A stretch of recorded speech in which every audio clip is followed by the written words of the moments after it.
বরের কচুরমুখী ভীষণই পছন্দের, তবে বরকে যখনই বাজার করতে পাঠাই তখনই সে মাছের সাথে কচুরমুখী আনবেই, অন্য তরকারি আনবে সাথে কিন্তু কচুরমুখী থাকবেই।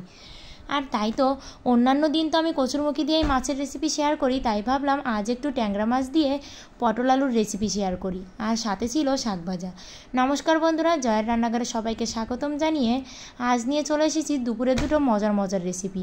আর অন্য দিন তো আপনাদের কাছে তরকারির রেসিপিটাই আমি আগে শেয়ার করি, তবে আজ কিন্তু আমি ভাজি দিয়েই শুরু করছি। আর আমাদের এই সিম্পল দুপুরের খাবারগুলো আপনাদের কেমন লাগে অবশ্যই কিন্তু কমেন্ট করে জানাবেন, আর আশা করি ভিডিওগুলো আপনাদের কাছেও ভালো লাগবে। শুরুতে আমি এখানে শাকভাজির জন্য কয়েক কোয়া রসুন এভাবে আদা বাটা করে তেলের উপরে ছেড়ে একটু ভেজে নিচ্ছি, সাথে দিয়ে দিচ্ছি 4-5টা চেরা কাঁচা লঙ্কা।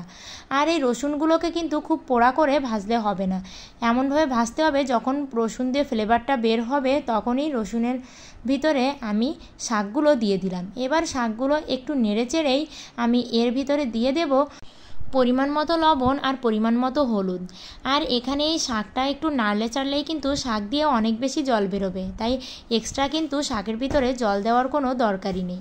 এরকম এক্সপিরিয়েন্স আমার কিন্তু অনেক আছে, রান্নার শিখতে এসে আমি অনেক এরকম ভুল করেছি যে যেটাতে জল কম লাগবে সেটাতে বেশি দিয়ে ফেলেছি, অনেক কিছু ভুল করেছি। সেই ভুল থেকেই কিন্তু আজ এই রান্না টুকিটাকি শিখে গেছি। আর এবার লবণ হলুদটা তো আমি দিয়ে দিলাম, দিয়ে আমি এবার ঢাকনার সাহায্যে এটাকে ঢেকে রেখে দেবো। আর দেখুন কতটা জল বেরিয়েছে, আর ঢাকনার সাহায্যে যখন আমি এটাকে ঢেকে রেখে দেবো তখন কিন্তু এটা দিয়ে আর বাকি যে জলটা আছে সেটাও বেরিয়ে আসবে। আর ঢাকনা উঁচু করলেই দেখুন কতটা জল বেরিয়েছে। আর এই জলটাকে আমি এবার শুকিয়ে নেব। জলটা একটু শুকিয়ে আসতেই আমি এখানে এক্সট্রা একটু তেল দিয়ে দেব। তেলটা দিয়ে আমি নেড়ে চেড়ে খুব ভালো করে নরম করে শাকটাকে ভেজে নেব। খুন্তির সাহায্যে নাড়তে থাকবো আর নরম হওয়া পর্যন্ত এভাবে শাকটাকে ভাজতে থাকবো। আর শাক ভাজাতে, শুধু শাক ভাজাতে না, আমি শাকের রেসিপিগুলোতে একটু বেশি পরিমাণে তেল ব্যবহার করি, কারণ একটা কথা আছে, অধিক তেলে শাক খান চোখের দৃষ্টি ভালো চান। শাক খাওয়া তো শরীরের জন্য ভীষণই উপকারী, তবে শাকটা আমি সবসময়ই আপনাদের বলবো একটু বেশি করে তেল দিয়েই শাকটা খাবেন। সে শাকটা আপনি যেভাবেই খান না কেন একটু তেলের পরিমাণটা বেশি দিয়েই শাকটা খাবেন। এবার চলে যাচ্ছি দ্বিতীয় রেসিপিতে। আর এই রেসিপির জন্য শুরুতে আমি ট্যাংরা মাছগুলোতে লবণ হলুদ মাখিয়ে ভালো করে ভেজে নিলাম। আর ট্যাংরা মাছটা না আমার একটু কড়া ভাজা খেতেই ভালো লাগে, এজন্য আমি কড়া করেই ভেজে নিয়ে সেই তেলের ভিতরে জিরা ফোড়ন দিয়ে আমি এখানে আলু আর পটলগুলো দিয়ে দিলাম। আর পটলের বিচি খেতে আমার ভীষণই অস্বস্তি লাগে, তাই কিন্তু আমি পটলের বিচিগুলো ফেলে দিয়েছি। অনেকে আবার ভীষণ পছন্দ করে, আমার বড় অবশ্য এটা পছন্দ করে, তবে আমার পছন্দ হয় না বলে আমি কিন্তু দেই না। আর এবার ঢাকনার সাহায্যে ঢেকে দিলে দেখুন পটল দিয়েও একটু জল বেরোবে।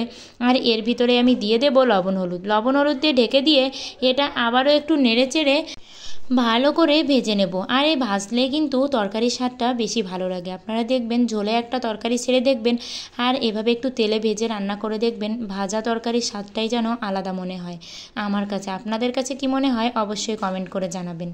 এবার দেখুন আমি একদমই এরকম লাল লাল করে ভেজে নিয়েছি, আর এতে কিন্তু পটল আলু দুটোই সেদ্ধ হয়ে গেছে। এবার আমি এর ভিতরে দিয়ে দেব জল। আর জলটা দিয়েই আমি এর ভিতরে অল্প পরিমাণে হলুদ দিয়েছি, কারণ হলুদটা কম লাগছিল। আর দিয়ে দিয়েছি চেরা কাঁচা লঙ্কা।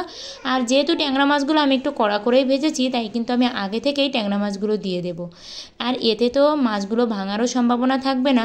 আবার আমি যেহেতু তরকারিটা ভেজে রান্না করেছি, তাই কিন্তু এটা যেহেতু সেদ্ধ হয়ে গেছে, রান্না করতেও বেশি সময় লাগবে না। এবার আমি ঢাকনার সাহায্যে ঢেকে দিলাম, আর ঢাকনাটা উঁচু করতেই দেখুন জলটাও কমে এসেছে। রান্না আমার প্রায় শেষের দিকে। আর 2-3 মিনিট থাকতেই আমি এর ভিতরে জিরা বাটাটা দিয়ে দিলাম। জিরা বাটা দিয়ে 2-3 মিনিট জাল দিয়েই আমি এটাকে নামিয়ে নেব। আর দেখুন সুন্দর এরকম পাতলা তরকারি খেতে কিন্তু ভীষণই ভালো লাগে। আর আমার না আজ প্রচণ্ড গ্যাস হচ্ছিল, তাই আর অন্য মশলা দেওয়া তরকারি না খেয়ে ভাবলাম আজ সিম্পলই রেসিপি তৈরি করি। আর এদিকে এই যে তরকারিটা আমার নামানো কমপ্লিট, আর এর উপর দিয়ে একটু ধনিয়া গুঁড়ো ছিটিয়ে দিয়েছি, এতে কিন্তু আরও বেশি সুন্দর লাগবে। সিম্পলের ভিতরে দারুণ রেসিপি।